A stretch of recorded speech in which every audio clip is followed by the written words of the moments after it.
Mymensingh circuit house মাঠে জামায়াতে ইসলামের নির্বাচনী সমাবেশে এই প্রথম নারী কর্মী সমর্থকরা স্বতঃস্ফূর্তভাবে অংশগ্রহণ করছেন।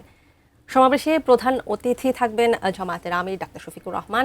বিস্তারিত জানতে সমাবেশ স্থল থেকে সরাসরি যুক্ত হচ্ছেন প্রতিনিধি আসাদুজ্জামান সুমন। সুমন, ঠিক আগের সংবাদও আপনার সাথে যুক্ত হয়েছিলাম।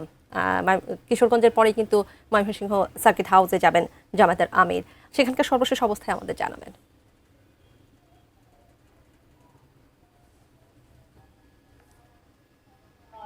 ময়মনসিংহের ঐতিহাসিক সার্কিট হাউস ময়দানে কিন্তু এই মুহূর্তে জামাতের যে নেতাকর্মী রয়েছে তাদের পদচারণা একদম মুখর হয়ে উঠেছে। আমরা দেখছি যে নারীদের একটি বিশাল মিছিল মধ্যে এই সমাজটাতে এসেছে এবং পুরুষ যে কর্মী রয়েছে তাদেরও দলে দলে এই সমাবেশ স্থলে অনুষ্ঠিত আসছে এবং এবং এই যে এই আমি একটু দেখাতে চাই যে এই এখন যে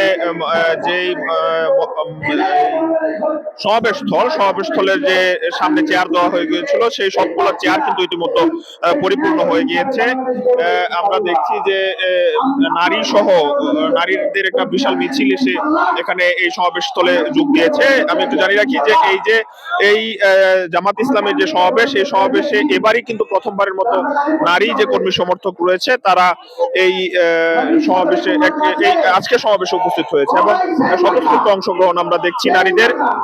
পাশাপাশি যে পুরুষ কর্মী সমর্থক রয়েছে তারাও কিন্তু বেশ উৎসাহ উদ্দীপনা আমরা তাদের মধ্যে দেখছি। যে আজকে যে নির্বাচনী জনসভা, সেই জনসভায় এই দুপুরের দিকে প্রধান অতিথি হিসেবে বক্তব্য রাখার কথা রয়েছে জামাত ইসলামের আমির ডাক্তার শফিকুর রহমান। এই সমাবেশের সভাপতিত্ব করবেন মাওলানা কামরুল হাসান এমরুল। তিনি ময়মনসিংহ সদর আসনের সংসদ সদস্য পদপ্রার্থী এবং ময়মনসিংহ মহানগর জামাতের আমির।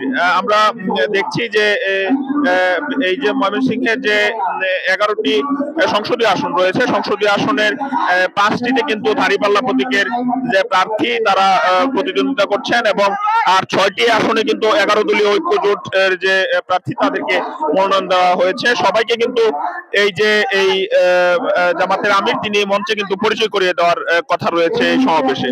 আইন শৃঙ্খলা বাহিনীর পক্ষ থেকে দেখেছি ব্যাপক নিশ্চিদ্র নিরাপত্তার ব্যবস্থা করা হয়েছে এবং নিরাপত্তা ব্যবস্থার কোনো চাদরে কিন্তু এই সার্কিট হাউস ময়দানটি ঢাকা রয়েছে। সব মিলিয়ে জামাতের যে আমিরের এই নির্বাচনের আগে এই ময়মনসিংহে আসা, সেটিকে কিন্তু জামাত ইসলামের নেতাকর্মীদের আসন্ন নির্বাচনে কাজ করা খুব সহজ হবে এবং তিনি দিক নির্দেশনামূলক বক্তব্য দিয়ে যাবেন কিভাবে জামাতে ইসলামকে রাষ্ট্রীয় ক্ষমতায় নেওয়া যায় এবং তারা কিভাবে কাজ করলে তারা জয়ী হতে পারবে সেই বিষয়ে কিন্তু নির্দেশনা নেওয়ার জন্য নেতাকর্মীরা উদ্গ্রীব হয়ে বসে আছে। তো ময়মনসিংহ থেকে এই ছিল তা নিয়ে আমার কাছে জামাত ইসলামের যে আমির তার সবশেষ খবর।